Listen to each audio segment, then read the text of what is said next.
কক্সবাজার শহরে কলাতলী আদর্শগ্রাম এলাকায় একটি গ্যাস পাম্পে ভয়াবহ বিস্ফোরণের ঘটনা ঘটেছে। এই ঘটনায় আগুন ছড়িয়ে পড়েছে আশেপাশের এলাকায়। আগুন নেভাতে গিয়ে দমকল বাহিনীর কর্মীসহ 9 জন আহত হয়েছেন। শহরের কলাতলী বাস টার্মিনাল বাইপাস সড়কে কক্সবাজার ফিলিং স্টেশন নামের একটি গ্যাস পাম্পে এই ঘটনা ঘটে। রাত 8টার দিকে প্রথমে পাম্পের গ্যাস লিকেজ হওয়ার পর দমকল বাহিনীর লোকজন গিয়ে তা নিয়ন্ত্রণে আনে। দ্বিতীয় দফায় রাত 9টার দিকে ভয়াবহ বিস্ফোরণের ঘটনা ঘটে। বিস্ফোরণের সঙ্গে সঙ্গে চারদিকে আগুন ছড়িয়ে পড়ে। গ্যাস পাম্পের এই আগুন রিপোর্ট লেখা পর্যন্ত জ্বলছে।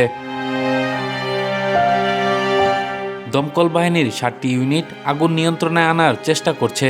বিস্ফোরণে আগুনে পাম্পের আশেপাশে প্রায় 50টি বাড়িঘর ও দোকানপাট ক্ষতিগ্রস্ত হয়েছে।